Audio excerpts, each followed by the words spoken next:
You straight up cuckooed that dude, bro. Oh my God. You've got all your Charger gear on because I look good. I got big energy every day. Let's go! And he is dicked.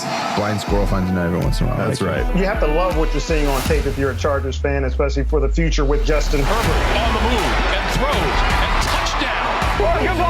touchdown. Players, coaches, staff, fans, together we can create something truly special. Stay tuned for some good content.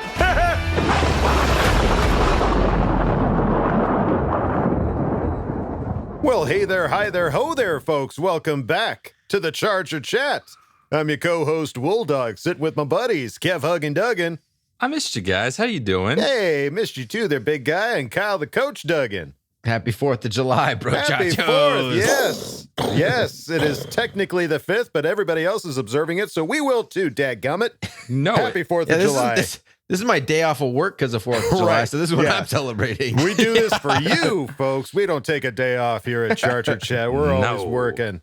All right. Well, great episode lined up for you folks today. Lots of good questions, lots of good content. But first and foremost, we got to start off with a reminder, folks. We are in July of 2021. This is the last month without NFL football until March of 2022. Is this the best see month that? of the year or the worst See that month of the hair year? standing up on Yeah. my arm right Well, now? you did just got goosebumps. I'm excited. Whoa. Yeah. So, folks, just ride out through this July. It's, there's going to be a lot of downtime. We've got time between the OTAs and the training camp. It's just around the corner. So we've got some downtime, but it's the last month. It's folks. coming. It's coming fast. Coming in hot. quick. It's coming in hot. So be ready for that. Also, we wanted to give a quick shout out to Boltbox on Twitter. Had themselves a killer 50th birthday. This yeah, dude. cake is insane. Dude, jealous. Yeah. Oh, dude, it's like a That's sick. perfect helmet with a 50 on the side. It's like the new logo. It's like beautiful cake. Yeah, that's pretty sick Beautiful. cake, yeah. It's a killer cake. Thanks for the invite to the party, by the way. Yeah, we thanks, appreciate Bullfox. it. Probably would have come. If Yeah, it- I'm sure slices of cake are in the mail, aren't they? No, but then they also had they had a band. It was like a Charger band. Yeah, they were like had- That all was cool. outfitted in Charger stuff. Yeah, they're jacked up. They're all wearing I think it's his daughter or something like that. It was that's wearing a Herbert jersey, so it looked like an amazing birthday. That's cool, and yeah. happy 50th. That's the way to celebrate it. So happy birthday there, Boltfox. And then also just kind of on a little bit of a somber note, but at the same time, we want to uplift some folks here. Bolted Rich on Twitter, BOLTEDRICH, is going through a bit of a tough time right now, dealing with a terminal illness. All they're asking for right now is for people from the Bolt fam to reach out and just show some words of encouragement. Send say, some hey, love. let them know that you love them. And because Yeah. that's what we are here at Bolt fam. We love everybody that's part of Bolt fam. Absolutely. So reach out on Twitter if you've got a Twitter account, just to let them know that, thoughts and prayers, all that good stuff. And just let them know that we care. Because we do, especially here at Charger Chat. We do care about you, Absolutely. Bolted Rich. We're thinking about do, you man. big Stay time. strong. And then it's been a little soft in the news department here, folks. So we've got to talk about some babies. It's baby The time. Philip Rivers effect. That's Yeah. He has his own Philip Rivers segment. He's been gone for Anytime we 2 talk years about- and still has an effect. It's a ripple effect. It's rippling out. This is a delayed. This is a delayed. Delayed release. Delayed release. Yes. So Pun intended. just recently, Derwin James posted a picture of his new baby boy, Derwin James III. Congratulations. Nice. That is Big awesome. Papa James. Congrats, Yeah, man. Let's go. Big That little smiles. extra motivation for this year to stay healthy. and That's get right, after. dude. Dude, Please. I'm not kidding, dude. There's such thing as dad strength. Oh, he he's just got got dad strength now. stronger. Oh, Immediately I didn't think just about got that. stronger. Yeah. Wow. Happens. It's real. Ah, Go. Or at there least you that's go. what I tell. All right. That's what I tell Myself, gun man. number 1 and gun number 2. Number two. That's what I tell my kids. Let me introduce you to my kids. Fuck me, dude. Go to your room. Go to your room. Go to your room. Time I out. don't know you. And then also on the baby side of things, Corey Lindsley had himself a new baby boy, and looks like they had themselves a photo shoot at Laurel Comfy Photography And dude, That's a that cute is little the dude. smallest Charger jersey I have ever seen in my life. Yeah, and it's the funny. The teeniest caption, football. the caption said, "When your daddy plays for the Chargers, this shot is a must." And he's got like a knit Charger jersey. It's so cute. It is so He cute. doesn't have that point covered up on the ball, but that's all right. That's Or right. his center. He doesn't get You it. can train that. You can work Yeah, that out. yeah. It's, I mean, Work this on is that. first He's time. like We a all- couple weeks We all old. know. dude. We all Jeez. know this kid's going to be a lineman, so they don't need to be able to sure. throw the ball. Yeah. It's super duper cute. So Congrats. to Congratulations, yes. to the Awesome. Chargers with their new babies. Enjoy that new dad strength. And then there was an article that just came out recently from Hayley Elwood over at Chargers.com, having a conversation with Bryan Bulaga, our lineman that we acquired last year, coming into this year as well. This is his second year with the Chargers. And there was a couple quotes here from the article that we found pretty interesting over here at Charger Chat. The first one from Bryan Bulaga saying, "It's going really well. I think it's been really positive so far. Coach Staley, I think, is going to be a phenomenal head coach in this league. I think he's changed the energy and kind of the mindset of the team already in the offseason, which has been good. For me personally, having O-line coach Frank Smith, I think he's a very good football coach as well. He's really fun to be around. He teaches the scheme well. He's able to adapt to systems that guys have been in and what they've done and kind of convert it to the new scheme that we're going to be going with." Jesus. Run it back. It's been really good so far. Yeah, there you go. Concise. It's been really good so far. It's been really Everything's good so going far. good. Yeah. No, it's cool to hear him talk about coach like that and how he's already changing a culture. Because linemen, dude, they're a little more stubborn. They don't get the praise and all the stuff, and it's really they just don't get that. And like to hear him talk about the coaches in that way, and they've already changed the culture in some ways and the mindset with just the offseason. They haven't even really done all that much yet. It's pretty impressive. Right. Yeah. And his list of people that he's played with, right? He played with Super Bowl champion coach Mike McCarthy. He played for Matt LaFleur. He knows what good coaches are like. So it's cool to see. Anytime you see a veteran step up and speak about a coach, like last week with Kevin's crazy interview with Sean Merriman. I know, right? Hearing these vets, the guys that have been around the league that know coaches that have been around a bunch, talk about this young, up and coming, kind of out of nowhere head coach the way that they do, you can't be anything but excited for what, man, I cannot wait. It's crazy how this offseason, we're just sitting here waiting, not only for like, oh, we're 0-0, we got a chance, but like, Right. I don't even know X's and O's what we're going to see on the football field. Yeah. It's all going to be crazy. new. It's all going to be new. It's extremely exciting. But more from Bulaga, from this article, talking a bit about Corey Linsley. Corey didn't need me to sell him. To me, he's been one of the best centers in the league for at least the last 3 or 4 years. When I knew he was probably going to hit the market, I definitely kind of picked his brain a bit. Definitely kind of. This is the lineman kinda. way of saying. Definitely kind of. When it's the off season, we don't talk about football too much, but this one we did. And I was just trying to see where he was at, where were places he'd be interested in. Turns out Chargers were looking for a center. Hey, I was able to kind of communicate with him, especially with new coaches who I wasn't overly familiar with. But when Brandon Staley was hired, I had spoken to Brandon and then spoken to Frank. So I was able to give Corey some insight as to what to expect and what kind of the overall feel and vibe was for the new coaches. Obviously, at the end of the day, he makes his own decision and what's best for him and his family. But I just kind of did my best to communicate with him kind of what the deal was out here and the outlook of the team and what to expect. Fortunate for us, he chose to come here. Dude, I think that's one of the like most underrated signings that we will ever get. Bulaga. This best center in the league that we pull in a time of crazy transition. You know, like I understand if you can pull a guy like this when you're established or winning games, but you have a brand new entire coaching staff with a new guy that's never been a head coach before, and you're able to pull the best center in the league.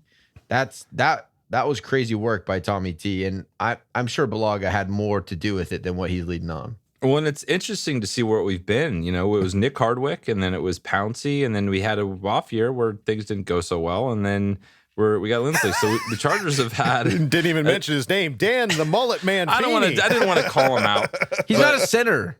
I know. Exactly, But he's a guard. that's who we But what I'm saying, that's the point. I think the Chargers are pretty well known to have strong centers and are great. So it's exciting that he's on the team. And I'm so glad Bulaga, without getting in the way of like policies of not being able to tamper or whatever. I don't know what those are exactly, but I'm glad he was able to put in his definitely maybe 2 cents to try and get him over here. I like that. Definitely maybe. Definitely maybe. So Corey Linsley, again, it's another element of not knowing what to expect. But if the guy's the best center in the league, you got to have nothing but great expectations for what's going to happen. And he's hungry. The guy's never made a Pro Bowl. Insane. Right. We can't, crazy. I still can't wrap my head around that. But then he also talked about our newest draft pickup, our first-round draft pick, Rashawn Slater. He said, very impressed with him, putting my scouting hat on right now, even though I'm not a scout. I think physical traits-wise, he checks all those boxes. I think movement and his footwork and how smooth he is in pass protection and run, those are all things that are good and essential. But I think so far, from what we have gone through on the field and watching tape and seeing how he's picking up things, I'm very impressed by it. I think he's going to be a guy that catches on really quick and is able to at least certainly get comfortable with the scheme before we go out there for the first time and do it for real. Obviously, throughout any rookie campaign, I experience the same thing. There's going to be ups and downs. That's all just part of it. But everything that he's shown so far is positive, and he's going to continue to learn, continue to grow, and continue to get more comfortable. I love hearing teammates talk about each other like this, and especially like a veteran like Bulaga talking about a rookie like this, you know? Right. You know, you don't hear that all that often. Mostly it's rookie hazing and go get me donuts and all the shit. But here it's like... Do you really hear that in an article? Do you hear that? I don't know. No, of course not. But like you hear that as like the aura of being a rookie in the league. So you're the new guy. Yeah, I'm sure he still has to go get donuts and, you know, maybe cut his toenails or something. But get coffee. Something like that. But it's nice to hear him be positive about that. And, you know, excited that, you know, the wings of our offensive line are strong and they, you know, Bulaga likes what he sees. That was That's a right. Twister. Bulaga likes what he sees. Bulaga likes what he sees. He certainly definitely likes what he sees. Certainly, maybe. Yeah, I think the one thing, though, from this whole thing was the idea that give him time to be a rookie.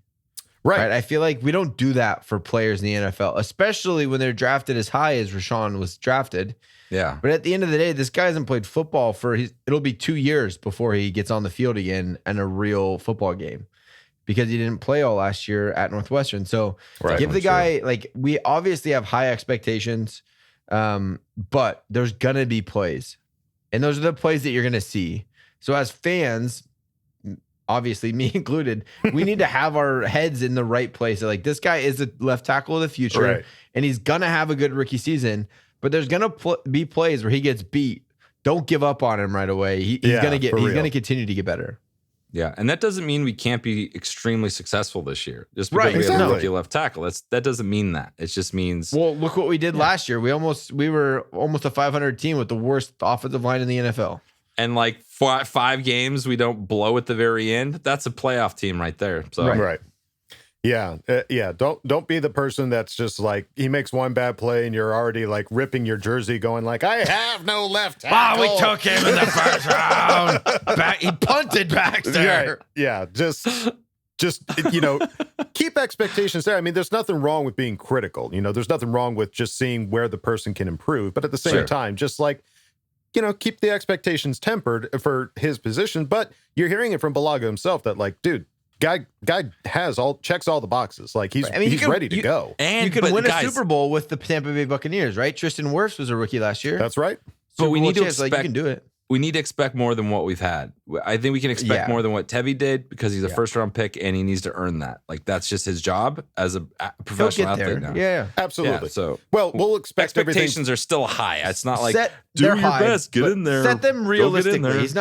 Don't expect Pro Bowl left tackle year one. And I think that's what... Which isn't to say that it couldn't say. happen either. Right. He could be a Pro Bowl left tackle year one. I love you, Adam. I'm just saying he could, but here's the thing to consider, because it's not like, okay, Rashawn Slater was the only guy that we picked up for the offensive line. Right. We have an entirely brand new offensive line. And they can cover up any holes that pop up. Yeah. So this could potentially be the best offensive line in the NFL next year. Quick question: we might need to go to our stats department for this.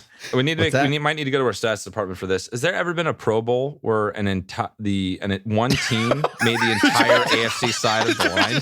Whole offensive line is the Pro Bowl. And Justin Herbert's the quarterback. We're gonna have to go to the stats department on that one. No, and then none of them can play because they're in the Super Bowl. So you don't need to go to have the an stats offensive line. department. I can confidently tell you that has never happened. With definitely maybe. Yeah, definitely maybe has never happened. Yeah. So I think expectations can absolutely be high for this entire offensive line, including Rashawn Slater. And it's July. That's all we have is July. excitement and expectations. I feel like until the season starts, we're just here to set expectations for everyone to make sure no one loses their mind during the season. Right. Yeah. Keep them high, and if mistakes are made, don't just immediately nosedive. Yeah, just keep them up there. Excellent. Okay, so that was a great article from Hayley over at Chargers.com. And then there was another great article, Chargers Joey Bosa embracing challenge of new defensive schemes by Fernando Ramirez. There was a couple quotes from that. So Joey said, it's been tough for me the last couple of days, but it's just an adjustment. Like anything, it takes some time getting used to new things. There's a lot more to this defense than I've ever been a part of before. So it's something that will take some time, but I'm confident in it. Kyle, please, thoughts. That's good. I mean, well, how many days did he have? Like the training, the little Last mini couple camp. of days. It was the mini camp was a couple of days. Like he didn't go to OTAs, so I'm sure he got a playbook. But to actually be on the field, we all saw on social media him dropping into a little bit of coverage. That's all brand new, man. Right. So, But the question is that it's not just the amount of time he's had. There's a lot more to this defense than I've ever been a part of before. well, That's what I was referring to. Yeah. That's beating that old drum of we all know that. Like, but that's how been well How established. complex is this bullshit? Jesus, Staley. How complex is this? I've not seen it yet. Well, Man, I mean, Joey's like, I've never seen anything like this in my life. This is I'm taking incredible. steps back instead of taking steps forward. What is this? That's coming from a defensive end. Like, Right. Like, I So go it's after the like- quarterback. Gee. Yeah, I just want to tackle the quarterback. Yeah, I don't know. That's fun to hear. I don't know. I've only coached high school football. I'm not an NFL coach. I never coached college football, so I had to keep everything super simple. But like the way that these guys talk, I'm excited to just watch and learn and see like what the what? Like how can you expect that to like them actually do that? But the more complex you can make it, the better, as long as they understand it. And as it seems like Joey is confident, like he's like, it's a lot, but I'll figure it out. Like I'm the best at my position, and Joey, everyone knows, is the best run / pass rusher in the NFL. So add on their flat defender, and we got a Pro Bowler. Yeah. Yeah, there was more to the article here. The next quote: "My job is to get the quarterback first and foremost. I'm going to be dropping more this year, obviously, in this scheme, since I've never done it. Right, but it's something that I feel comfortable with, and it'll just take some time getting used to the play calls and understanding that aspect of it." That's cool. Yeah, Very cool. I mean, again, these guys are professionals. Like they if you tell them to do something different, obviously it's different than what he's normally used to doing, but he's fully capable of doing it. The guy's a stud athlete. We saw him lift a fucking car in the Rocket Mortgage commercial, which I 100% believe to be real. So he's fully capable of doing Hollywood it. at all. Not Hollywood at all. And then the last quote here: "At the core, it's just getting the best players in the best positions," said Bosa. "When you could show a bunch of things and mix things up and kind of keep the offense on their toes," which is great. It's a universal sentiment. I wonder if they like go into class every day or go into their meetings and are like, "Hey guys, just so you remember, we're going to get you in the right positions. We're going to matchups. They're going to be correct." Because everyone's saying that, like it's nonstop. Or if that's just coming across in the teachings, it's interesting to hear everybody say this. Right. And I think that's the point there, is that the matchups are still going to be good. So even though Bosa's going to be doing things that he's not used to doing, they're not going to ask him to do something that he's not capable of doing or that he's not able to execute correctly or completely. Yeah. So even though it's uncomfortable, 100%. he's able to do it. So Right. it's going to be exciting. Excellent. All right. Well, also, as we go into our next segment, just a reminder, our new Charger Chat gear is coming out. Check out chargerchat.com this Friday. We will have some awesome items available for you. There's going to be truly, folks, some really great things. We've been quality controlling this stuff for the past couple of weeks. Want to make sure it's right before it goes in. We don't want to give you guys stuff that we wouldn't buy ourselves. So we've had some very controlling. stressful group text conversations. We have. There's been some hair pulling. There's been some Molotov cocktails thrown, but Some we're still Doty alive. taps. Yeah, a lot of Doty taps. A lot of just So shut up. It's fine. It's Ball fine. flicks, like, Conversation. go back to work. Go earn all that money you make making fun of this podcast. which is- Dance, monkey. Dance. So, yeah, chargerchat.com, folks. Check it out. Hopefully this Friday we've got everything up and running and you guys can get yourself some sweet gear. But until then, right now we need to go on to our next segment, and it's the one you all know and love. It's time for Coach's Corner. Oh, shit. Great moments are born from great opportunity. All comes down to today. You take this helmet and you put it right in his numbers, okay? I want to see nothing but snot bubbles in his nose. A lot of people want to blame coaches for a lot of things. Nobody puts Like, coach straight in up. his And corner. we shut them down because we can. Because I believed in you. And I wish I could say something that was classy and inspirational, but that just wouldn't be our style. Let's do it. All right, folks. Coach's Corner coming in hot. Kevin is back. Thank He's you. back. I made it. He made it. All right. I just sent them on a gasser. Yeah. It's like, oh, shit, I'm going to be late. We told him to go get some coffee. ready.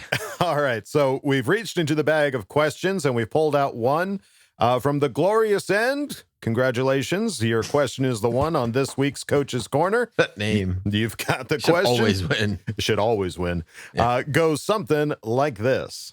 I was wondering, with all the significant changes to the structure and approach to special teams, how you think the team goes about deciding who wins the kicking job. Preseason action is limited, and for example, what if all three kickers make every kick in the preseason? How would Coach Swinton and Coach Staley go about picking which kicker gives us the best chance to win on game day with such a small sample size? Thanks again. Best Chargers pod on the internet. K, love you, boy. The glorious end. sweet. Thank you. Oh, you're so sweet, glorious end. Oh, you make us blush. All right. So I think this is a great question because we are in that situation right now where we've got three kickers, one of which has been with the team for a while and has had minor success. We've got a kicker that we drafted, so straight from college. And we've got a kicker that has been training with Nick Novak in this offseason. How does a coach make a decision based off of just an off season's worth of work? Yeah, it's hard. So there's a couple of things. One, there's also a punter competition going down right now. Correct, too. Yep. I think that one is the one that's more actually it's a little bit dictated on philosophy. You know how you talk about with everything changing and pieces moving, the way you want to punt the ball, how you want to pin them, what you're trying to do, maybe could influence the personnel a little bit more. I mean, when you're kicking field goals, you just got to make field goals. Right. You know what I mean? So it's like if they all go 100% in the preseason, I think the battle is going to rage in camp. When we're not there, we don't see it. What do these guys do all day? They have their fingers up their butts or they're kicking in practice. You know what I mean? So it's like kickers did. Yeah.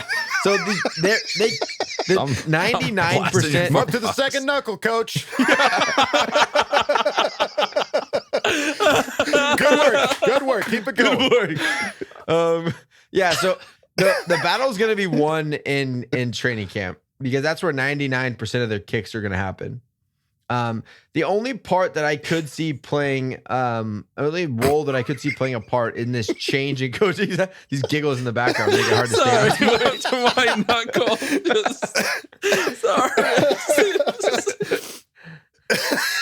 Okay. Just keep going on without Okay, me. knuckle point aside.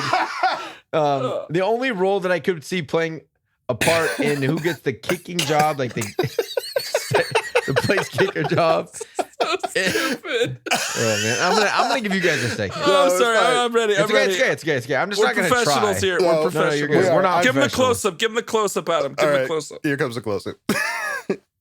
I can still hear you in the background. I'll mute my. I'll be quiet. Okay. The only role that I could see playing a part is the only part that I could see playing a role. I don't know which way it goes, but is the idea of our kicker not kicking off. Right, we need somebody that can kick the ball through the end zone. With the ball being moved up on kickoffs, do we have the Bill Belichick idea of kick the ball really high, landed at the 5? Or just kick it through the back of the end zone? My personal hope is that we find a guy that can just kick the ball through the back of the end zone every time. I would take the percentage of makes that we got last year with Badgley, and you have a guy that kicked the ball through the end zone every time. I will take that. But how do you take a guy with Badgley's background that doesn't even kick off? Right. So I think Badgley has all the chips stacked against him. If they all go 100%, I don't see Badgley getting the job, because you would say history and relationship, they didn't have anything with any of these guys. So if one of these guys really stands out in training camp and preseason, I think he's going to get the job. It does, a lot of it is behind the scenes. The way that he treats his coaches, the way that he treats his teammates, the way that he handles himself as a professional. There's so much that goes into keeping a guy on the team, especially kicker. You got one, he's got to do the job. So yeah, it's gonna be interesting to see. But I would put my money if they all have great what we see in preseason on the field, because it is very limited with only 3 games. If they all go perfect, I don't see Badgley getting the job. Yeah, I'm calling it now. The Volcano Viscano. That's my guy. I haven't seen him kick at all, just like his name. That's how much kickers are important to me, and I just hope they just don't get talked about, because I want them to don't screw it up. Make your kicks, kick it out of the end zone, do whatever. Like, don't cost us any more games. Right. Yeah, because I mean, if Badgley already doesn't have against him not making as many field goals as he did, especially in this last season, you're now coming back to a team that doesn't have the same coaches, so you don't have that hope that, like, well, I've worked with this coach for years already. He knows what I'm capable of, so I surely have that. He's being treated basically, they're all brand new in the eyes of this coaching staff. Yeah. So it becomes and it's almost not as if he's a Gostkowski that has a career of making clutch kicks. Right. Yeah. He's already proven that in the NFL, he's kind of an average kicker. Right. Yeah. I mean, but I think that's the unfortunate thing, is that he had that 1 year that was good. Like, that was a good year. And it just hasn't been that way ever since. Like, I'm pretty sure, I might take a second here to look it up, I'm pretty sure that give it a shot. Badgley has the longest kick in Charger history. All right, so I just looked it up. Yes, Michael Badgley has the longest kick in Charger history. So really, that's like you're cutting off the guy that just set the record for the team within the past few years. So. Well, if you can kick a 60-yard field goal, why can't you kick it out of the back of the end zone? He dealt with that injury. I think that injury is what's hindered him ever since. So I know, dude, I'm with kickers, man. Drive me crazy. So don't get hurt. I think I love Badgley, but I think he's not going to be with the team next year. I think it's going to be a toss-up between Viscano, who you could argue has worked with Nick Novak in the offseason, and so he's prepped himself, at least in that professional degree, or the other kicker whose name escapes me at the moment, but Kessler, I think that might be right. Good shot. Good. It's a good shot. That's a good shot. Wing Ding, I think is his name. He kicker guy. He would be golf ball whacker guy. He would at least be like an investment of time, because you would get him on that cheap contract, whereas Viscano might actually ask for a little bit more money, because he's at least had the opportunity to be in the league. He's kicked the ball in the NFL. He's at least kicked a ball in the NFL. So for he like has one for at game, but it's still more. He's $1 more million for him. So, so it'll be interesting to see. I think Viscano's probably going to win it as well, but that's just from not seeing any work of any kind and just rolling the dice. Viscano. I just hope whatever choice they make is the right one. Yes, exactly. That's all I'm hoping for. Just make the right one, coaches. It's up to you guys. So, excellent. Thank you, the Glorious End, for asking the question. Always good to hear from you. And now it's time to move on over to our next segment. It's the one, the only fan focus. Focus on some fans. All right, guys, we are back with another fan focus, and we are so pumped to have Ryan from San Diego. What is going on, Ryan? What's up, Kev? Happy to be on the show, man. I'm psyched to be here. Yeah, we're so pumped to have you, man. So you know the drill. How did you become a Charger fan? Well, I've been a diehard fan since about '05 when I first moved down to San Diego. I'm originally from LA, but I came down for school and I've been here since. Met my wife here, got my kids here, got my job here. Well, I got introduced to the Chargers that run when they were just tearing up the AFC West, and LT had his MVP season. And I went to my first game at the Q, and it was us versus Baltimore, I believe, that season. And, that's when they ran Sproles up the middle where they met Ray Lewis. And we fortunately didn't win that game, but that was my intro to tailgating and Qualcomm and everything. Chargers related, and I've been a diehard since. So what's it like? So you did the flip-flop. You went from LA to San Diego, and not like the team that went from San Diego to LA. Yeah. So like you got down there and they went up to LA. So what are your thoughts on the move to LA? Well, I grew up in LA, and as being LA native, and just being in San Diego since '05, for me, I could agree with Coach on this one, that it was sucky, man. Even as someone as being from LA and in San Diego now, it was kind of sad that they left. But now that they're not here, I mean, the dust is already settled. But the last season that they were in San Diego, my wife actually surprised me with season tickets. And that, oh snap! And that it was the year that we went 3-13, and Bosa was a rookie. Just to be able to be there every single home game with my friends, it was awesome. And I was like, oh man, every year after this, I'm gonna renew. We're gonna start this tradition. And then a week later, they're like, oh, by the way, we're moving to LA. I was like, oh, great. So, dude, that's brutal. It is what it is. I'm glad I got the one season in, but I've been to me and my group that we try to go to at least one game every season. So we've been to the StubHub a couple times, and yeah, we can't wait to get to SoFi this year. I know for sure. So, what game are you looking at for SoFi? What are you targeting? What game do you want to go to? The one that I pretty much have the green light for is the Thursday night game against KC. My brother-in-law, my sister, they have three season tickets, and he invited me to go out to that Thursday night game. So hopefully, if all goes well, I'll see the Bolt fam over there. That'll be a good one. Hopefully, that'll be we'll be going 2-0 against them in the year. We beat them early in the year, and you guys can finish them off at that game. That'd be so much fun. That would be awesome. That'd be awesome. So let's wrap this up. So, like, what are you most looking forward to this year? There's a lot of players, a lot of coaches. It's kind of a question we do every week, but like, what are you most looking forward to this year from your perspective? From my perspective, there's so many things to be excited for. I mean, I don't think I've been this excited in an off season in quite some time. Same. But I think I'm most excited to see what Staley could do, because it just feels different this time around. I know he's like this whiz kid defensive guru, but after Marty left and it was Norv and it was McCoy and Lynn, it just felt like a revolving door of the same thing, unfortunately. But it just feels different what Staley could do, what he brings to the table, and the excitement behind the players, the excitement behind the fan base. It just seems like the stars are aligning, where it's not just, it's not just one side of the ball gets better than the other, or special team suffers, wherever it is. I'm just really excited what he could do, how he could develop Herbert, and seeing how he's a defensive guru. And we obviously have our stud QB. And I just feel that it's just like a, iron sharpens iron type deal with, the versus having an offensive type coach for him. But I'm just really excited what Staley brings to the table. Isn't it kind of cool, the idea that we're all pumped for a coach? Because we know we have this awesome talent. We know what they're capable of. But like, we just need the guy to, help them reach what they're capable of doing. So it's kind of crazy that we're all so pumped about a coach. But I'm on the same page. I'm ready to roll with him and see what he's capable of doing.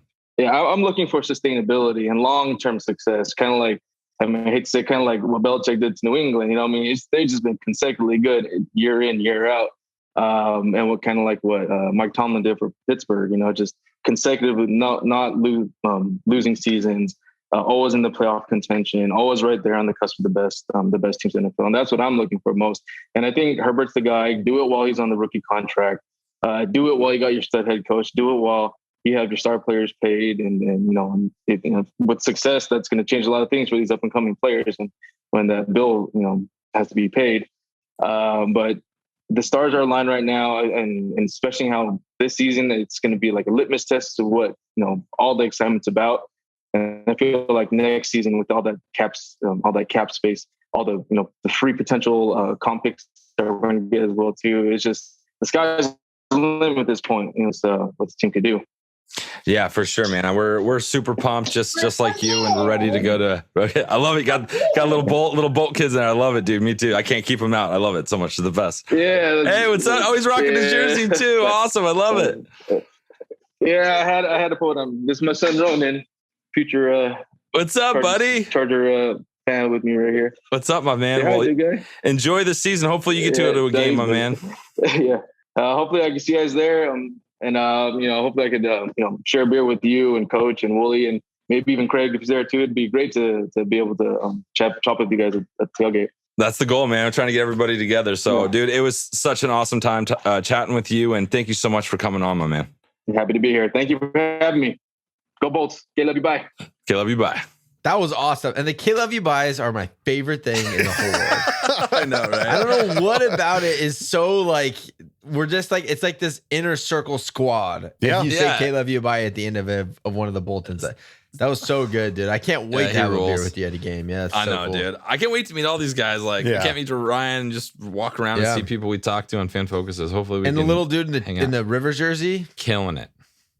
That's all my kids have. I have like 4 Rivers jerseys, and that's it right now. Yeah, I haven't. Last year they didn't have like kids jerseys available, so I squeezed Paxton into his old Phillip Rivers one, and Frankie got his hand-me-down Phillip Rivers one. So dude, my kid looks like those 80s. I did it too. My kid, my oldest, he's got the fill on, but it's got like remember those 80s jerseys that were cut off and it was just all belly? Like he's just walking around and it's just like jammed in it. It's just all belly.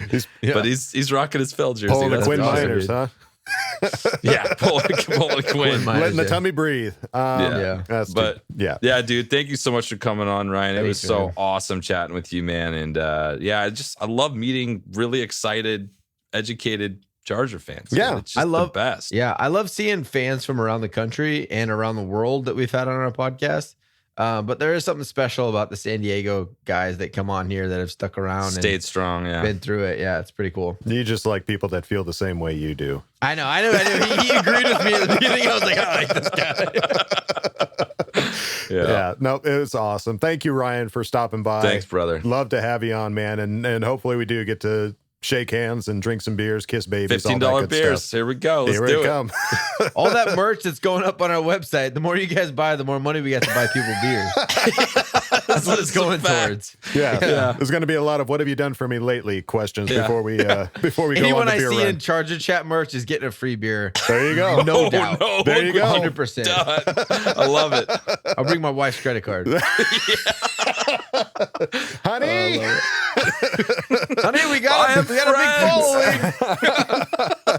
You wanted me to make new friends, and I'm finally doing it, sweetheart. Awesome. Okay, let's move on now from Ryan. We go back to another old favorite of ours. You know him, you love him. It's Craig from Texas. Oh, yeah. Oh, yeah. Oh, yeah. Come on in, man. Kick your feet up. Oh. Craig experience. Hello there. Make yourself at home. Got some stuff to talk about, right? Moving on. Ornery? Okay. A bit perturbed? All right, I'll wear that too. But I'll jump right into it. CC gang. Big salute and to the rest of the Bolt fam. What's going on with you? It's your guy Craig in Texas with another edition, slightly more annoyed version of the Craig Experience. And you know what, the hell with it. I pretty much just kind of had my fill of all of this Justin Herbert criticism and this huge drop-off that he's supposed to have going into next season. And it doesn't make any sense to me whatsoever. Now, you guys are going to have to grant me some grace here, as I was an English journalism major and I hated math. So I could just be being a complete idiot here. But I've checked my math like 10 times and my answer keeps coming up differently than what the rest of these people's are. And it's a bunch of them too. So again, feel free to chime in and help me out if you feel like you can point me in the right direction. But I'll just walk my way through this here out loud. So you've got a kid who played behind the worst offensive line in the NFL last year, had the Forrest Gump of coaching staffs. Sorry, guys, just calling it like I saw it. And somehow still managed to pull off the greatest rookie QB campaign of all time, coupled with an Offensive Rookie of the Year award. But somehow, in 21, behind a revamped offensive line that's going to feature a guy who was arguably the best center in the league last year, and also a left tackle in the draft in Rashawn Slater, who, I mean, if you like Penei Sewell better, fine, but there's no debate that between the two, Rashawn was definitely the more technical. And if we're talking about, measurables, he did outperform Penei in some of the athletic stuff. So, but I digress.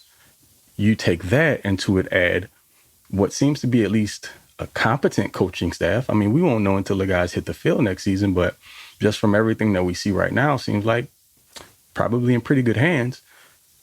But to the rest of the world, that seems like it's going to wind up in some sort of regression. I mean, I get it. New staff, new system. Those are things that seem like they would be a recipe for at least some sort of step back, unless you actually pay attention to Justin Herbert and his history. This is an annual thing for the kid since college. It's just kind of what he does, and he excels. Just doesn't seem to matter. So if I was a betting man, I'd push all my chips in on him being just fine this year.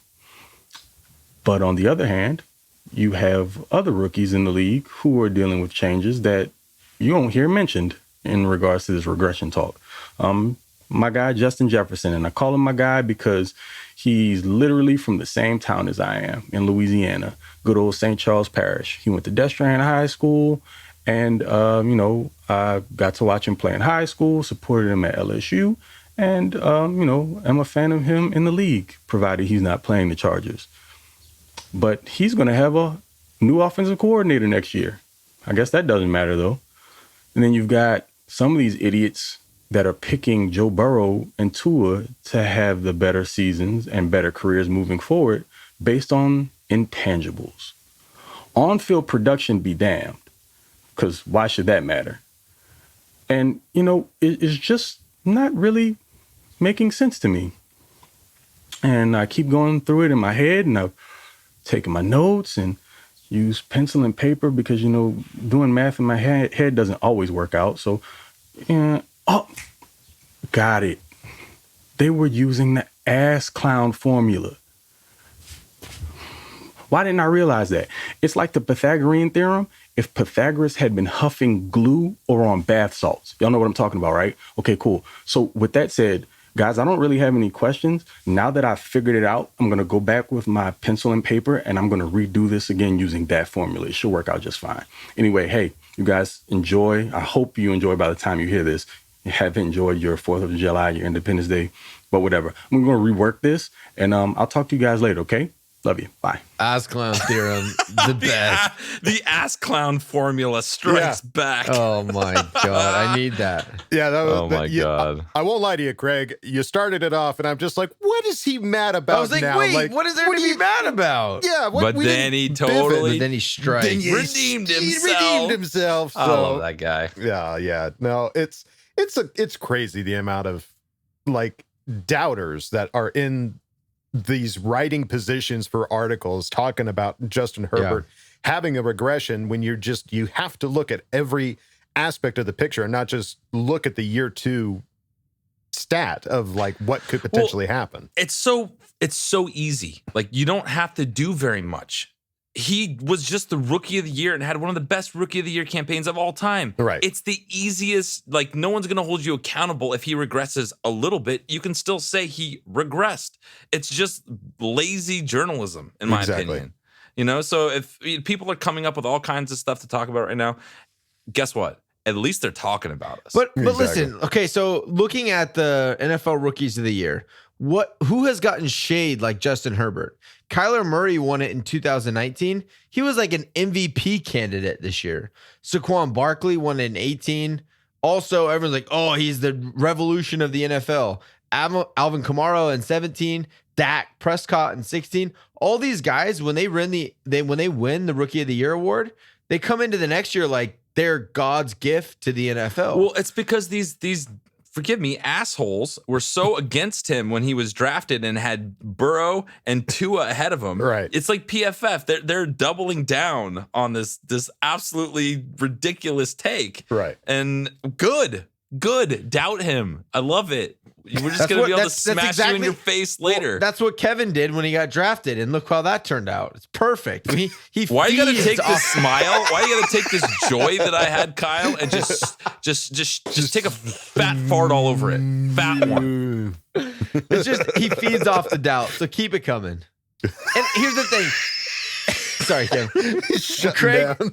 Craig talks about like how everyone's like, oh, the intangibles of Tua and Burrow are going to be what make him better. I'm just going to start talking over you guys. But like, okay, so look at Tom Brady. Was he drafted because of intangibles? No, he just works harder. He worked harder than everyone else. Right. And that's and he was smart. He picked up the offense and he grinded. And that's what Herbert is. And how do you say he doesn't have the intangibles? Like, that's fucking asinine to say he doesn't have intangibles. So even stupid. Sean Merriman said the man was humongous. He's like, holy shit, this guy's gigantic. Right. Yeah. And you hear Staley talk about how he picks up the offense and he knows this crazy weird defense that Drew Brees seemed to be confused by when he came for his media day, which, by the way, somebody corrected us last week. Thank you. I did forget that Drew Brees is a media guy. It was not a return to the Chargers. Still fun to think it, though. For. We wrote our own narrative. I'm still going to hope for it. Yeah. No, actually, I don't hope that. Halftime, he comes out of the booth. Tell him I'm coming. It's crazy. It's weird, but I guess if you're using the Ask Clown formula, then it all makes sense. So. It all makes sense. Yeah, it does. It adds up. It lines the numbers up more finally clearly. add up. Yeah. Yeah. When you Ask replace clown. X with ass and Y with a clown. So.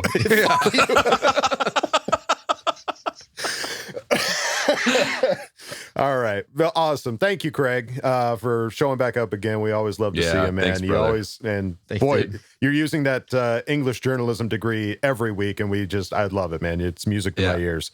We learn more about him each week. We get a little new tidbit. I love it. Yeah. I'm learning. I'm loving it. When he started coming in hot, I was like, oh shit, he's pissed because he's not on vacation this week. What's going on? And I was like, oh, all no, the vacations are done. Herbert's getting shade. I agree, man. I'm pissed off now too. Yeah, that would piss all of us off. So, excellent. Thank you, Craig, for showing up again. All right, folks. Now it's time to go into Ask Boltfam. And before we go into it, we have a quick announcement. Next week's Ask Boltfam is going to be special.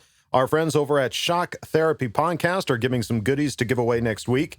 To be entered, all you need to do is contribute to Ask Boltfam by submitting a question next week. Stay tuned for Friday's episode where we interview Tyler Lawrence at the Shock Therapy Podcast to find out what they are giving away. Ooh, mysterious. Ooh. You don't know. All right. So for this Ask Boltfam, we started off with one of our old favorites, Anchovies 21, who asked the question, starting this show, did any of you ever realize you were going to become this well-known in the Chargers community and even have the chance to interview a Chargers great? Thank you for this awesome show and can't wait for the day we can take a shot at Thunder Rally. You know what I'm saying, boys? This is what I'm talking about right here. This is just awesome. And absolutely fucking not. No fucking way. No. This fucking way. We started this as like a therapy for me quitting coaching. Yeah. It's like Kyle's like, I want to talk football. And I need to talk to someone about football. We all love the Chargers. Let's just let's do this, I guess. I don't know. Yeah. That was literally how it started. Yeah. And not in a million years did I think anyone but my mom and my dad and Adam's dad would be listening to us talk about the Chargers. Yeah. It's been crazy roller coaster, dude. And I don't know. I still don't feel like a lot of people listen really that much. I know what our numbers are and they're awesome, but it just still feels weird. It does. So it's cool. It's a really bizarre feeling. It'll be cool when we actually get to put it into effect and go meet people. I want to do that. That's and interviewing Chargers has dude, it is. I'm telling you, it has been the most stressful shit I've ever experienced. I'm so glad that Kevin does it because I would shit my pants. Right. I'm trying not to like full on fanboy out like too hard. I want to ask them good questions, but it's like, bro, I just want to talk to you. I just want to give you a big old hug. What's your phone number? Can I call you later? Yeah. You want to be Facebook buddies? So yeah, folks. I mean, when we start this podcast, we're like talking to the darkness. Like we don't necessarily know that anybody's and even please listening. don't go back and listen because they were not good. Yeah, I was the host for the first couple episodes, and holy shit, Kyle was the host for the first two. Just go back and listen to that first one. I tried That to shit's be Adam Woolley the first couple. Maybe that's what we should do for our 100th episode is revisit the first episode. No. Nobody wants that. No. Yeah, no, it's from little acorns, big trees grow, and we're at least in sapling territory right now. Analogy City. That was deep, dude. To at least, to be in that situation where we can interview, and by we I mean Kevin, but just to have you're there with me. Yeah, we're you there calm me down when we're doing it. We bookend it at the very least. So to have people like Sean Merriman on the show is crazy. And we maybe never some more. Yeah, I mean, if it starts there, it can only go up from there, right? Right. It's pretty special because that was never the goal. Like that just wasn't the goal. Like it was just let's just talk. Like let's just chill out, hang out. We'll put it up for people to listen to. If they like it, great. If they don't, no big deal. But here we are. You get to talk to my brother and a friend once a week. Exactly. And at least that's that. Stay Doesn't connected. any better. Yeah. Yep. So it's pretty special. But thank you, Anchovies. We really appreciate your support. Cool. And yes, shots at Thunder Alley. Oh, 100% shots. Yeah, shots. Yep. Shots. Everybody. All right. Moving on now to Ghost. Good old Ghost, who asks the question, who made the new logo? Is it a friend in me? No, that was again like another great thing to come out of this podcast that none of us ever anticipated to happen. Just part of the charter community.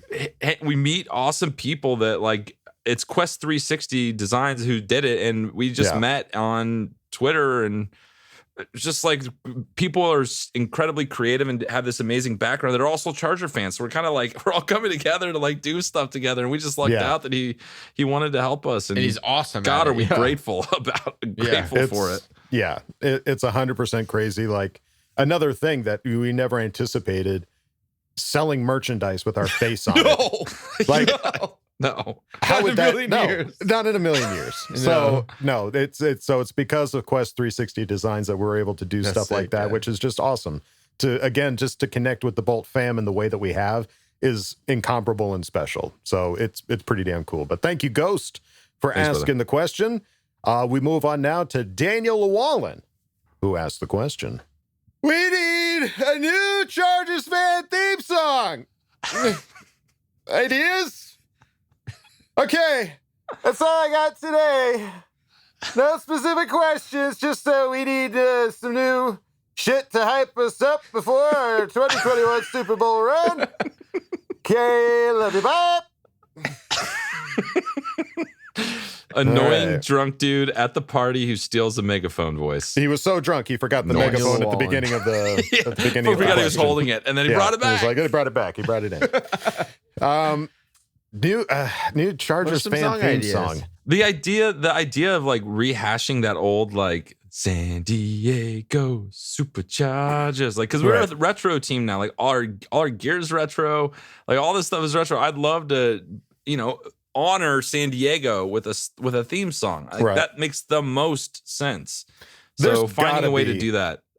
There's got to be you're in LA. There's got to be some musical artists that the Chargers social media team or the regular media team has reached out to. Like we call like Slipknot. Maybe they'll do something. That'd be that'll get you ready. Slipknot will get you ready. Like, listen, I'm all for Slipknot, but I'm sure 3/4 of the Charger fan base are not ready for a Slipknot Chargers theme song. No. But there's got to be. Sure, I'll take a Taylor Swift. Why not? One wouldn't quite get you as pumped up as a Slipknot song, but no, we'll take it. But you could tap your toe to it a little bit better than I think. You might go right in your journal afterwards. That's right. I think there's some great musical artists out there that can create new ones. I'm still always going to be a fan of Thunderstruck from AC/DC. Like, if they don't play that at the game at some point in time, at kickoff, I might just like shit on the seat or something, like in protest. Just like, well, didn't POD do a song too? Yeah, they did a San Diego Chargers theme song, which was good. It was like a heavy POD song. So we just need an artist to love Justin Herbert as much as we do, get really excited about him. We don't need any of that like Chicago Bears like Super Bowl shuffle, like, hey, to the beat, we're talking about we always bring back the LT shuffle. Have an LT redo one. That'd be fun. Yeah. I don't know. There's a lot of ideas. I agree though. It is like, I remember in San Diego, we beat the Bengals in the playoffs. Me and Kevin were at a bar in San Diego, and every time they scored, kicked the field goal, scored a touchdown, the San Diego Supercharged, it went off in the whole bar, and everyone was up dancing, and like it is a fun like unifying rally. We need that. I agree. We need that song. We need something. Yeah. It's a good point. So somebody, I'm not that. I'm not going to be able to provide that. That's not my wheelhouse. You're not that guy. That's me. I'm not that guy. Right. We're not paid enough money to make those decisions. Yeah. But we are going to that opening game, the Cowboys home opener. So we'll at least get to hear whatever that song is. If somebody sends us a song, we'll bring a boombox and get that thing going. Say anything style. Just walk around like, what do you think, guys? We got a Bluetooth speaker in each hand. Yeah. Everybody hear this? Okay. Yep. All right. Well, great question. Thank you, Daniel. Always good to hear from you. We move on now to Get Some Sports. Who asked the question? Does Justin Jackson make it out of training camp or even preseason if he doesn't go off? At what point do we start talking about a possible new RB23 signing like Booker, Hyde, Lindsey, or do I dare say Ingram or White? You forgot one name on there, and this person I have a newfound love for, and that's Le'Veon Bell, because he absolutely hates the Chiefs, and Andy Reid. Yep. So... Shift kid. Yeah, but if Le'Veon Bell was mad about production and like snaps, I'm not saying he's not going to get that here. I'm just saying he also hates Andy Reid. I don't commonality. I don't think that Justin Jackson. I think he'll make it through training camp. I think he'll be on the team. He'll be on the roster. He's still on his rookie contract. He's not costing us a lot of money. And running backs get hurt, man. It's just a reality, and it's a nature of the beast. Well, you're going to have guys are going to get dinged up. You're going to have 3 running backs on rookie contracts. So do all 3 of those rookie running backs stay on the team with Austin Eckler? Yeah. That's just that's where the position is nowadays. You keep your guys. You have your one guy you pay, Austin. The rest are on the rookie contract, and that's just the reality of the running back position right now. I'm not saying I agree with it or not. That's just what it is. Right. Okay. I do like Justin Jackson, but the one thing when you're watching a running back, you get a feel for like how their running style is, and he always felt like very like wasted twitchy energy, a lot of like twitchy, like just, and even in like the mic'd up from Coach Lombardi, he called him out on that, and he's like, hey. And it's like, don't do that. Yeah, it's like, you don't need any sauce. We don't need the steak is sauce. already seasoned. Yeah, it's already seasoned. You don't need the extra sauce. Right. Like, just take what I'm giving you. Yeah. So like that was the kind of thing. Like the other guys, they just feel like, I like the smooth LT style running back that like it's all just one fluid motion, and there's not wasted energy, and it's not this like, oh God, what am I gonna do next? Yeah. You know, it's like I'm not the biggest Justin Jackson fan. I just don't have enough sample size to really appreciate him. I like what he did in that Steelers game, but I'm more excited about his other guys. We don't need him to be the guy. You know, like he doesn't have to be the guy. He's a change of pace here and there, get the ball, have a couple of big plays this season. But he's not really, because he can't make the field, so he can't change anything.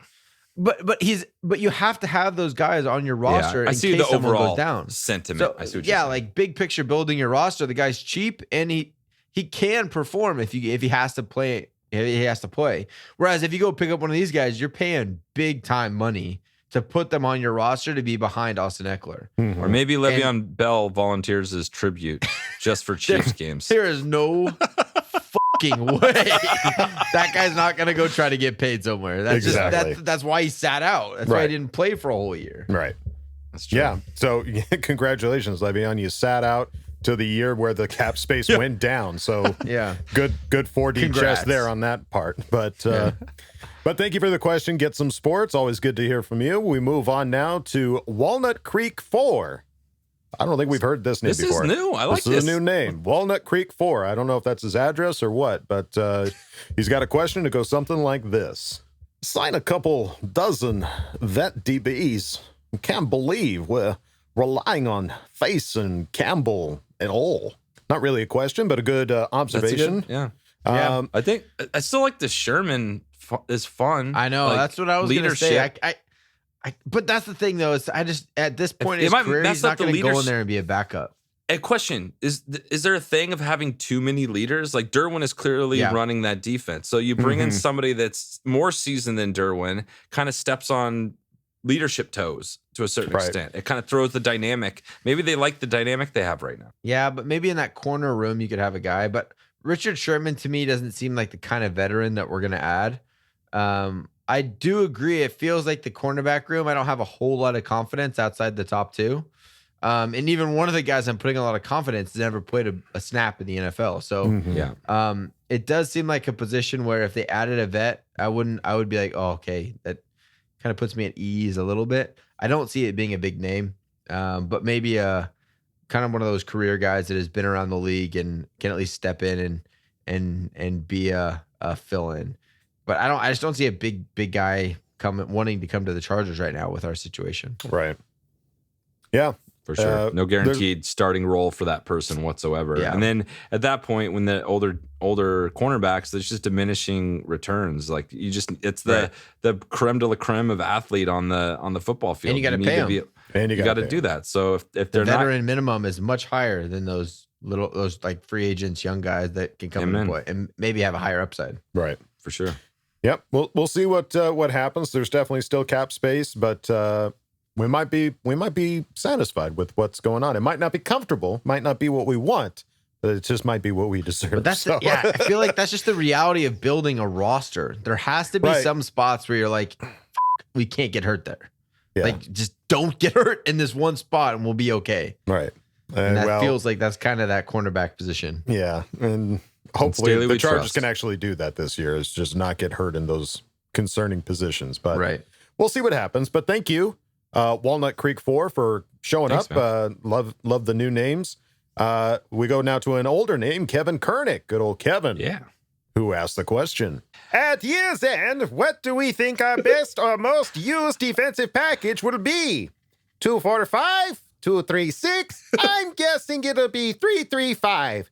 Fuck the Raiders, fuck the Donkeys, fuck the Queefs, and fuck the Patriots because, well, always fuck the Patriots. Okay, love you, bye. Bye, everybody. Yeah, so I don't, what do these numbers mean? Yeah. So in essence, we run a 3-4, right? That's our base defense. All these numbers, our base defense is a 3-4-4. Okay. So 3 defensive linemen, 4 linebackers, 4 defensive backs.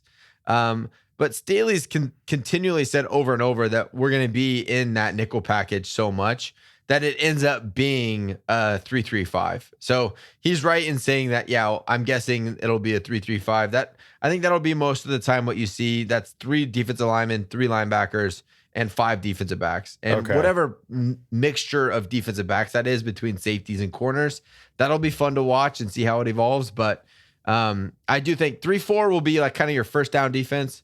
And then based on what happens on first down, you'll see more of that 3-3-5 in more passing situations or medium situations. And then in like the short yardage stuff, you'll see more of that. It'll almost look like a 4-3 potentially when we see that like short yardage stuff. All right. So the first number is the linemen, second number is the linebackers, third number is the secondary. Correct. Yep. Gotcha. Correct. Okay. Learning. The more you know. We're all going to be way more educated when this season's over. Yeah, I wouldn't call myself a professional, but I'm learning. I'm getting there. Appreciate it, Coach, for breaking it down, and thank you, Kevin Kernick, for asking the question. We move on now to Sherd. Now, Sherd, I'm having a hard time saying this question out loud, but I'm gonna do it. He asked a couple times. He did. I told him, I was in like, his dude, asking. I don't know if we could really ask this question. I don't know if we can say this on the podcast, but it's not he's an shamelessly awesome positive. guy. It's not shamelessly positive. He's a nice guy. He's a nice guy. We interact really well. We appreciate everybody. So we're going to give this a shot. I cannot guarantee how I'm going to respond. Exactly. I'm just going to tell you that right now. All right. Hey, Kyle, do you have wood around you? Yeah. Just start knocking on it. Knock on wood the whole time he's doing this. Okay. Here we go. If we go into week 1 with Herbert as the starter and something quote unquote bad happens, and for the rest of the season, Chase Daniel has to start for the Bolts, what is a realistic win-loss records? Can the Bolts still be competitive? Is there a chance to over-exceed expectations? Knocking it. Knocking. Somebody's knocking at the door. Wow, brother. It's a good question. It's a real question. Something I like to think fictitious, but I don't want to. None of us want to even think about this. No. Let's answer quickly. So I think that our overall roster is well built. I think that Chase Daniels is a decent enough quarterback. We still go. I don't even know how to say records anymore. 9-8. I think we're still 9-8. I think that's fair. I don't know. I honestly don't know. And then you start talking about Easton Stick. The thing is, Chase Daniels just like he's basically a coach on the team. Like that's why they brought him in. Like he's not. He hasn't really played that much football. Like he there's hasn't like thrown some more than crazy 2,000 yards in his entire career. Yeah, like no, there's some stat where like the amount of money he's made for the amount of plays he's actually played, like by per effort, he is like the highest paid athlete of all time. Yeah, it's like something clipboard Jesus. Yeah, but even more. Like he got to come in a little more. Well, he played like on the Chiefs. He played a little bit when Alex Smith was there. He beat us in a game, right? It's like he's played. He's been around the NFL. He's been on good teams. So he's solid. He's not just trash. The one thing you can say is that he's been in the system a lot. He was like Drew Brees' right-hand man a couple times. He was there, left, came back. They liked him so much. So and they brought him in here for a reason. So he's a vet that's been around the league. He's like a Tyrod Taylor. He's not going to lose games. But he's not the guy. Right. Tyrod Taylor was 1-0 in his starts as a Charger. So was. Yeah. But this is honestly, and even when he won, you weren't happy about it. No, it was not the most fun game I've ever watched. It was like, oh, that's cool. We won, I guess. Yeah. Fuck Joe Burrow, I guess. So I want to finish off by saying I really hope everything we've talked about right now. I don't even know how to convey this. I feel like emotional right now. Like this cannot happen. Like it. This cannot happen. No. Yeah. It will if not this happens, happen. what I like No. It's not We're not even going down that path. Like that hypothetical is not even happening on this podcast. But thank you for the question. Yeah. I hope the answer being a was part of the community. Yeah. Thank you. Bolt up. Right. Bolt up. It's not even. It's not even going to happen because we've just built the best offensive line in the NFL. Right. That's going to protect the shit out of Herbert. Good call, Wooly. So same. It's not even a thought. But it is a good question, Sherd. We appreciate it. It was just that was like hurts. I threw up in my mouth a little bit trying to say that. It was tough. But you're asking tough questions, Sherd. You should be an interviewer. I like it. Thank you. Appreciate it. We move on now to Senior Snappy, who asked the question. What do you mean? It's hard to pronounce. Amen Agbang Bimiga. What your over-under Bolts fans will be saying amen when Agbang Bimiga is cracking skulls on his way to the Rookie of the Year. Can't have you buy. Dude, I would be screaming amen. I just said amen a couple seconds ago. Yeah. He's got the nickname for sure and like the rally cry. But... Amen. Yeah. We'll see. He's got a lot of like chatter, I think, kind of going on about him. If you do any little bit of research on him coming into the league, I think he's got some potential. He might be that steal of the undrafted free agency as far as like getting that kind of that's caliber player. Chargers are known for, right? Exactly. Like, yeah. These are the guys that usually make up most of our roster, or are the ones that are in the circle of fame or whatever like the Hall of Fame, Charger Hall of Fame. Right. So you've got the Antonio Gates, you've got Austin Eckler, could potentially be Ogbong Bamiga as the next Ogbong Bamiga. I love it. Let's do it. Like Coach said last week, like you need guys to step up. If they're playing like undrafted guys, that's not great. We need undrafted guys to step up and look like they should have been drafted and make the rest of the league look like they're idiots for not picking them up. Mm-hmm. That's what we need out of these guys. Yep. So hopefully he kicks a lot of ass. Yeah. Rookie of the year. Yeah, amen. Thank you, Senior Snappy, for posing the question. And we go out on another new name. I don't know how quite to pronounce this. I'm going to call it Fiju23. Tell us if he's wrong. We're happy to hear if he's wrong. Yeah, would love to hear it. I mean, maybe this stands for injuries, just use 23. I don't know. Maybe that's what it means. I don't know. Fiju23 asks the question. Hi, guys. Long-time listener. Show quality has steadily improved a lot since, and the content is getting better. Oh, that interview with John Locke was my favorite so far. It's the off-season, so not much going on. I have a couple scenario questions that would be fun to hear you take on. Oh, keep, cut, and trade. For offense, Slater, Lindsley, K13, Keenan Allen, for those not knowing. And for defense, Derwin, Bosa, or Kenneth Murray. Bonus, keep, cut, and trade question for Kevin. Kyle, Bulldog, and Craig. Also, please tell us why you'd cut Kyle. Anyways, keep up the great work, muchachos, and the Raiders. Bye. Have you not done Mickey Mouse before? That you have to do that every episode. That was good, brother. Oh, boy. That was good. All right, so so the scenario, hypothetical. It's like the FM, the Mary kill situation. So keep, cut, or trade. We'll start with the offense. We have to do one for each? Yeah, so you got to keep, cut, or trade out of these three. Slater, Lindsley, K13. Okay, so keep. Okay, so I'll do it. I'll go first. I'm keeping Keenan. I'm trading Lindsley because we get a lot back for him, and then Slater. That's just a really fucked up question. I know these are all fucked up. There's no one that you're gonna want to cut. That's logical. No. It's logical. Slater hasn't proven himself yet, so that's the easy one in this crazy game. I think you could get a lot for Keenan. But Lindsey's on that big deal. I don't know. This is so hard. I would say keep Lindsley, trade Keenan, cut Slater, because Lindsley is there to protect Herbert. Herbert can throw the ball to anybody. I love it. Keenan's got to catch those balls from Herbert. Makes his life easier. Don't get me wrong. Keenan so much. All of these guys you fucking keep. I already have a relationship with Keenan. Look how angry we've gotten at each other with this question. This is a sign of a good question. Good work. It's a good question. It's a good question. I love Keenan Allen. Like, I feel like he's like one of our last San Diego Chargers remaining. Like, that's true. Yeah, I've been through a lot with Keenan. Yeah, Lindsey's a new guy, so it's like, I would keep Keenan, cut Lindsey. Oh no, trade keep Lindsey. Keenan, trade Lindsey, cut Slate. Okay, that sucks. You just agreed with me. You just agreed with me. That was crazy. I agree with you. Let's move on. Let's move on to the defense. So you got sucks too. Derwin James, Joey Bosa, Kenneth Murray.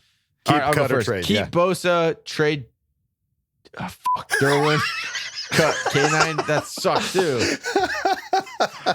It's a shit universe we're living in right here. Because Derwin's still not on. He's on that rookie contract, so that makes it easier. Keep Bosa, trade Derwin because you'll get a lot for him, and then cut K9. Kenneth Murray. Sorry, Bosa. Sorry, Kenneth and Rashawn. Wow. Fiju23, you've broken us. Fiju23, I don't even know what to you've think broken anymore. I would keep Bosa, trade Derwin, cut Kenneth. Moving on. All right, so this one is just for Kevin. Just for me, huh? Just keep, cut, and trade. He's assuming I'd cut Kyle. Yeah, he is assuming you would cut Kyle and then Wolldog and Craig. So one of them you need to keep and trade. I'd consider myself a really good friend and like just a lover of everyone that I'm sitting with here right now. So I'd cut myself. I'd let you do this with Craig. Not I think an it would be a option, good you show. loophole looking for son of a sorry, bitch. loophole bitch. Fine, then fuck you, Kyle. You're gone. Okay, you, Kyle, you gone, bitch. All right, you got to trade. You got to trade Craig or Easy. Wolldog. I got to trade Craig or Wolldog. Yeah. So Easy. I keep Wolldog, trade Craig. For who? For you. I don't know. We'd cut you and then you'd get picked Trade up you by the team. Well, let's and see if you trade clear back. waivers. Then we'll bring you right back on. Clear the podcast waivers. I love it. What if there was a podcast waivers? That'd be awesome. The free If agency you cut them, pool you can and pick them podcast. back up if they don't get clear. That's easy. Yeah, you can Okay, sign we me to just the figured out practice this whole squad. thing. Yeah, There you you're go. definitely a practice squad guy. We'll bring you up. You. Definitely a practice squad guy. Definitely. Man. No one would learn anything on this podcast, but you'd get good interviews and you'd laugh. Some funny voices. I'd be a good scout teamer at least. There you go. Yeah. All right. Good question. That Great was question. That was really good. More like that. That was hard. That was fun. Yeah, that was good, dude. I love it. Thank you, What a Faiju23. debut. Yeah, great job. And thank you to everybody in Ask Bolt Fam. We appreciate every single one of you. That's going to do it for us here at Charger Chat. Folks, don't forget, check out chargerchat.com. Later this week, we should have some merchandise up ready to get in your hot little hands. We're looking forward to it. But until then, don't forget to bolt up because we're ready for any squad, any place. Okay, love you, bye. Can't love you, bye. Oh, boy. Hey, love you, bye. And now, a word from our sponsors. This summer comes the story of a football team. A story with heart, grit, and determination. Off-brand Disney proudly presents A Charger Story, starring Mickey Mouse as Tom Telesco. You can't really look at one spot and say, hey, if we just fix this one thing, we'll be playing for a championship. Oh, it doesn't work like that. We're looking to build the best balanced football team that we can. Oh, boy. Goofy as Phillip Rivers. It was a 90-yard touchdown. And Donald Duck as Dean Spanos. With celebrity guest appearance, Christopher Walken as Brandon Staley. We gotta have that same competitive stamina, the same focus to execute under pressure and get it done with the money on the line. Off-brand Disney's A Charger Story. Coming soon to HD DVD.